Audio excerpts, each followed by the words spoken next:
Hey, everybody, welcome to chapter 13, which is the fundamentals of controlling. I mentioned the concept of controlling a little bit back in chapter 12, and it's actually come up in some earlier chapters in the course. But the idea of controlling is making sure that our actual performance lines up with our intended performance. So, like from a budgetary standpoint, we make a budget, and then controlling is making sure we stay on budget. If you're a manager of a construction crew, then you make plans and you give everybody their jobs, and then controlling is ensuring everybody stays on task and does their jobs. So um, it's kind of an essential part of a supervisor's job. And if you think about it, it's kind of the primary part of a supervisor's job, which is keeping people on track and doing the things that they need to do and ensuring that they do their jobs according to plan. Recognize that the term controlling can be kind of negative to a lot of people, right? People don't like the idea of being controlled or having someone control them. And so we have to be careful how we use the term so that it's not in a way that makes things miserable for everybody. Um, so typically employees respond negatively, or they at least view the idea of control negatively. But I'll tell you that not all control has to be like really intrusive, right? So we want to design and properly implement controls so they can be a positive thing. Where I work, back when I supervised my area, I had a bunch of employees who all, they all had master's or doctorate degrees. They all loved their jobs, mostly, at least mostly. Um, and so mostly I didn't have to do a lot of controlling. I just had to put some checks in place, right? To randomly check their classes or randomly check their online classes to ensure they were sort of meeting quality standards, to check the student comments at the end of the semester. And then have them, once a year, have an employee appraisal and sit with them and talk about what they thought they needed to improve, and if there was any data showing that they needed to improve in other areas, talk about that as well. So that wasn't hugely intrusive, but some jobs require you to be more intrusive, and so you need to have something that's well designed and properly done.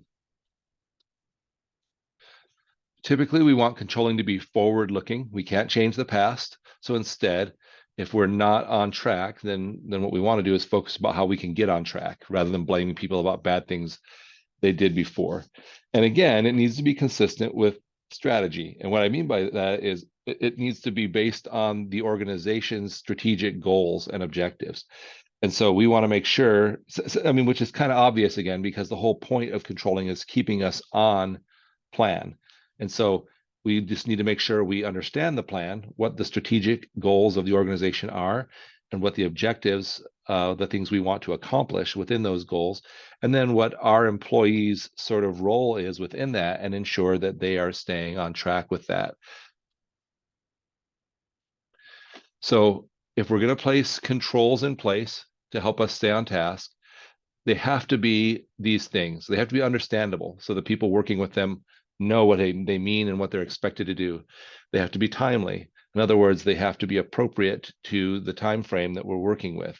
Telling somebody that they need to be doing something 5 years from now is probably not as valuable as telling them what they need to be doing today or this week or over the next 6 months. They need to be suitable, which again means appropriate to what we're trying to accomplish, and economical, right? If we put these controls in place to make sure people stay on task, but they're massively expensive or they use a ton of time to do, we probably will end up just like not doing them well. And so they need to be economical. Indicational means they need to tell us the things that we need to know. In other words, they should measure the appropriate things to ensure that we are staying on task. And then they need to be flexible. So if we put some controls in place to help keep people on task, but they're not working well, then we need to be able to adjust and meet the needs of them. Or maybe our jobs have shifted and changed in how they are, so we may need to adjust them. I'll tell you one thing we do here at the college. We switched to doing about half of my instruction is online, and it used to be maybe only 10% was.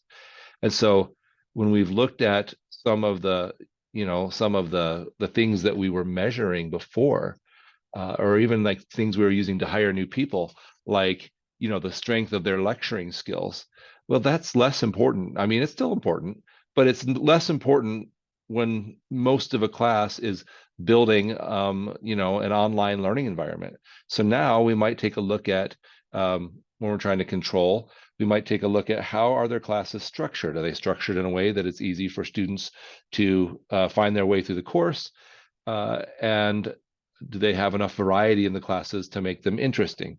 That might be more important than lecture skills. And so that's what we mean by flexible, the ability to adjust to ensure that the plan is actually doing what, or that the controls are doing what they're meant to.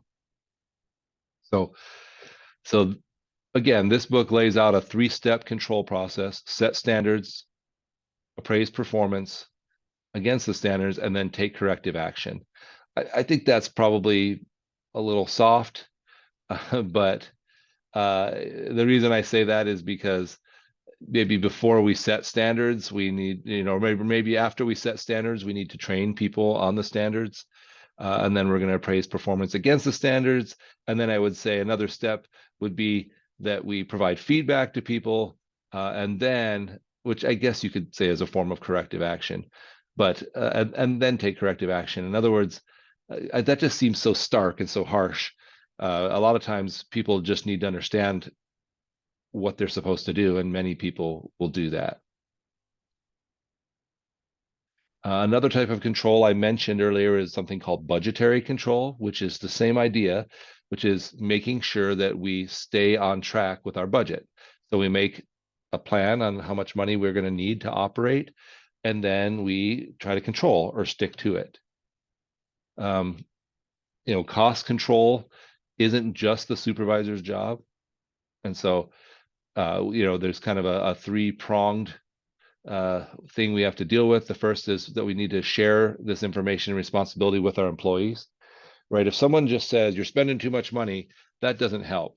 But if you help people understand that in order to stay competitive and keep our pricing competitive, we're going to need to cut certain costs, and we're going to do that so that we don't have to actually cut employees or something like that, then people may be more open to like saying, oh, I didn't realize how important that was.